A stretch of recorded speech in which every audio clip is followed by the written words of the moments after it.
Hey guys, welcome to another commentary done by Diggity. This is going to be a match between Xeris and Lore, and man, the UCSD Winter Games Fest replays, I have had so much trouble trying to get these done, and I could go into all the technical difficulties and the illness and the sickness and whatever, but I'm sure you guys don't want to hear it. Point being, I'm doing it now, and special thanks to everybody who came out, particular thanks to Andrew from the Technology Council, and special shout out to all of them.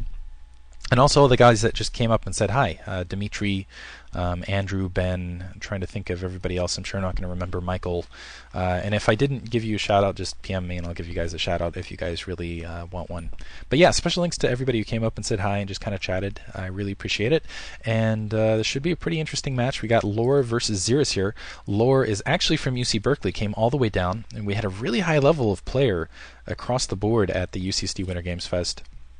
I really enjoyed watching every single game, and yeah, it was just really exciting altogether. Got to do a live final cast this time with Rand McCrane alongside, and he did a fairly good job, I would say, especially for his first live commentary, and also a duel, which makes it even that much more difficult. And had a couple technical difficulties here and there, but overall ended up working pretty well. Looks like Xeris is setting up for a fast expansion. Yeah, Laura, really good player, actually in the UC Berkeley class, one of the better players in that class, I've got to assume, a student of Yosh. Actually had a fantastic semifinal match between him and the eventual finalist there. I won't spoil who that is. I do, by the way, know all these games, who won them, basically, because I get to see them live. This one in particular, this replay, this is like my 5th time attempting to do it, so I do know, I have a pretty good idea of what's happening. Looks like Xeris is heading up to the secondary to go ahead and check that out. We got an overpool on Lore's side. Lore going to send one of these drones in a second to put down that secondary. Shows you how much I've done this and how much I know about it. Xeris looks like he's just setting up for standard fast expansion, but Lore is a really fun player to watch, especially in the end game, because he tends to put down all of his tech. He goes for the full set of cards, gets his Greater Spire, gets his Ultralisk Den, gets the Defiler Mound, and then from there basically just tries to keep his opponent off balance with his unit composition, and it's really fun to watch. Just putting down a first cannon, but not putting down a second cannon. Playing a little bit risky here. He's just going to assume, well, first of all, he knows he's going up against an overpool right here, just based on that pool timing. So he's gonna, but he's still got to rely a little bit on his probe to get in those Zerglings' way to make that second cannon, give that second cannon some time to warp in. And he's just going to assume that Lore's going to go after that probe as far as scouting, rather than going just straight down to that secondary. He is seeing that there's no gas, and usually that's more of an indication of a quick pressure or run by or something like that. So doing a good job just kind of running that probe around. It looks like a second probe being sent out here. I'm sorry, a first probe being sent out here just to kind of wander down, and not a scouting probe. This Overlord setting down to scout for Lore, and Lore playing a little bit risky here. He's sending this probe down to the 9 o'clock position to take an expansion. He's also got some Zerglings pushing down towards the front. Looks like that Nexus and Gateway before the second cannon is going to pay off for Xeris, because again, yeah, those Zerglings somewhat delayed off that probe, not able to take that probe out. But yeah, playing a little bit risky. Lore just assuming at this stage, because of the lack of zealot pressure, that he's going up against a fast expansion rather than a 2-gate build here, and that's going to pay off for him as well. So taking a quick third base, and this is why I like this map. Medusa, Zerg versus Protoss. Zerg have to play really greedy, and I know it's not balanced at all, but I think it's fun to watch as a result. And you can see it's capped at 18 supply. I think he's going to go for an additional hatchery, which actually I know he's going to go for an additional hatchery, and I'll stop spoiling things from this stage. I'm going to bring this drone out to go for an additional hatchery, and I'll just try to commentate it straight from there. But yeah, he'll just players tend to play greedy. We saw Cord do this against Louder, which made it a really interesting match, and made it fun altogether. And it looks like Xeris is going to put down a cybernetics core in the back. I'm sorry, in the front of his base right here, and he's actually being sneaky a little bit here, putting a pylon down behind Lore's line so he can lay down some cannons. Xeris, on the other hand, I haven't talked about him at all. Probably my favorite player, and I'll just say that out loud. He's my favorite player, period. That's what it comes down to. He's an awesome guy. Head of Yankee League, head of Team Light, organizer of the UC League. If you are in a UC school, Irvine, San Diego, Berkeley, UCLA, etc., send a PM to Xeris or at Team Liquid or Gosu Gamers. He's organizing a UC StarCraft League, which will be frickin' awesome. Great guy altogether, solid Protoss player, tends to play a little bit safe, tends not to cheese like he is here. He in fact said, I was talking to him right before this game, and he said, every time I cheese I end up losing. And I was like, well, maybe you should just cheese more often, try to get a little bit more used to it. And he's like, yeah, it's a good idea.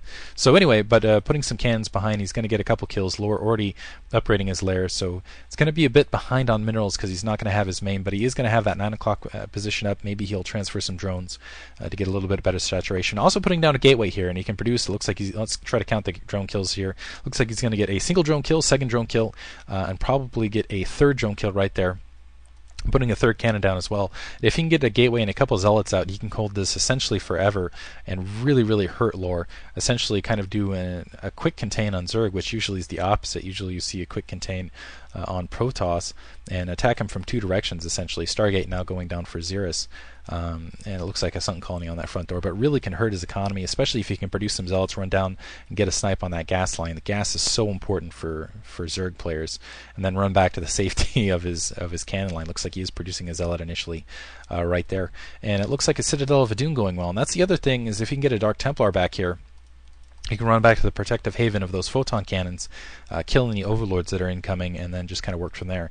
And Xeris also putting down a pylon over his secondary, over his main, over his mineral only, because I think in the prior game he ended up having lurkers over that location, which cost him the game here. A couple zealots on that front door getting that third cannon as well, and there's that zealot coming out into the main, going to try to disrupt that gas a little bit, being successful in doing so. Needs to be a little bit wary because a lot of Zerglings pushing back.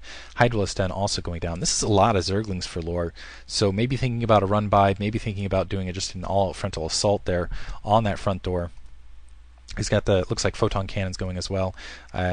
Don't see the speed upgrading. I think he might already have that speed upgraded. Corsair checking out that 9 o'clock location just to get a good idea of the drone saturation and also to kill that overlord.